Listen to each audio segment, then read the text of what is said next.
I just gotta say to Netflix real quick, get your shit together over there. I wanted to see this in a theater. it, it wasn't close to me. It wasn't even like a wide release. Like, people are still figuring that out. If you're not gonna do that, at least put it out other places. Either other streaming services have figured that out at this point. Even just, it makes me mad. Netflix makes me mad. But either way, they got me because I did watch The Killer.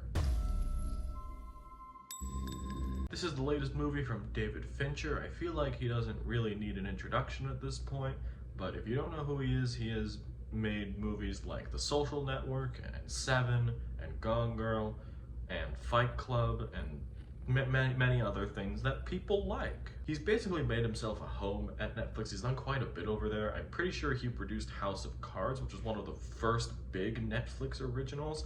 His last movie, Mank, was also at Netflix and was one of the most nominated movies at the Oscars of that year. And I thought that movie was okay, albeit maybe the weakest out of the ones I've seen of his. But even then, hearing about what The Killer is about, it's based on a French graphic novel, I'm pretty sure, graphic novel, comic book, and it has to deal with a nameless assassin played by Michael Fassbender here, where after a fateful near miss, he battles his employers and also himself, and that is on an international manhunt that he continues to insist that it's not personal. It's not personal at all. When it comes to the acting, it's basically the Michael Fassbender show. He is in every scene. Every other performance is relegated to one scene, pretty much.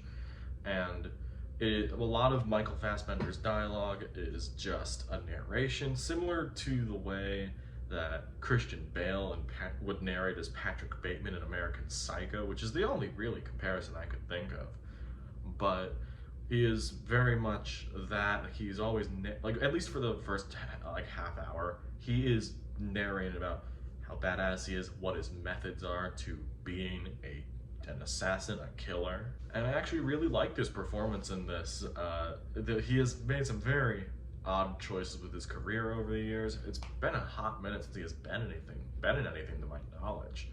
But it was nice to see him go out in a performance that isn't also in a bad movie, because he's been in some pretty bad movies too. In terms of the other actors, Tilda Swinton appears in a scene later in the second half, and she does a great job. It's also nice to see Charles Parnell be in another big movie like this. He's recently joined the Tom Cruise wheelhouse, appearing in both Top Gun Maverick and the latest Mission Impossible movie.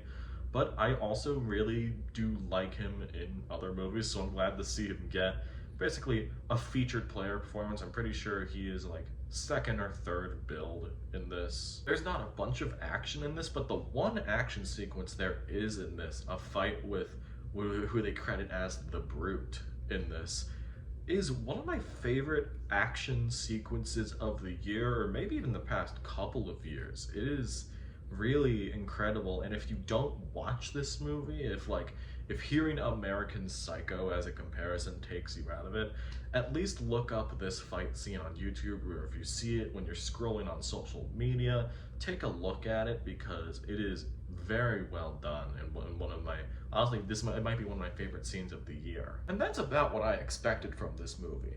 What I didn't expect, though, was I actually thought this movie was pretty funny. And I'm gonna think it's intentional, mainly because there is this is not the main point, but there is a pretty good bit that goes throughout the whole movie with the assassin's aliases, because we never learn his real name, so we have different aliases.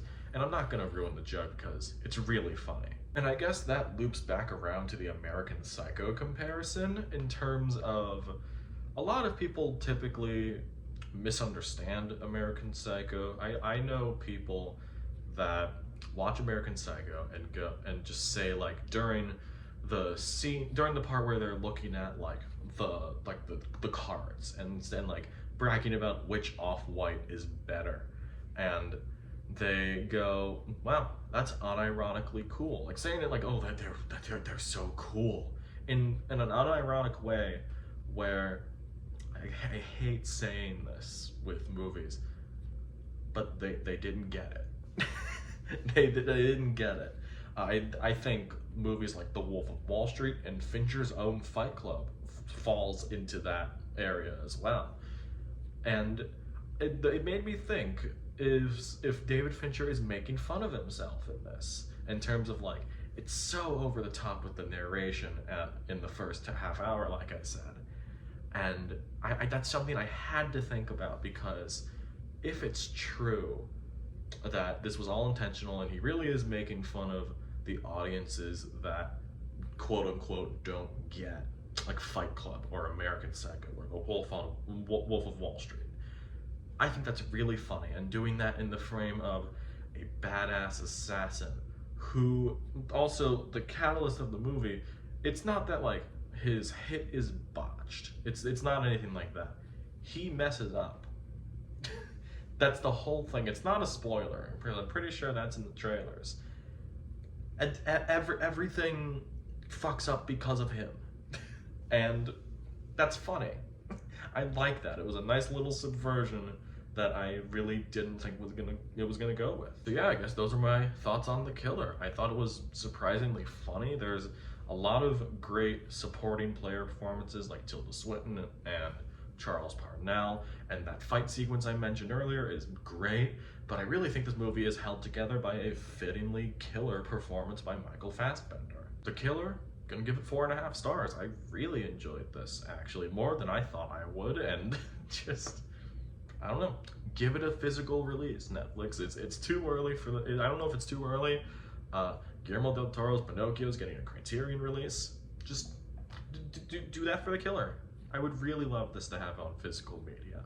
And that loops around back to the point of go with physical media. Do it, put it out. You know, I'm kind of like the killer from The Killer in the way that he listens to the Smiths and kills people. I listen to JPEG Mafia and Kiss Men.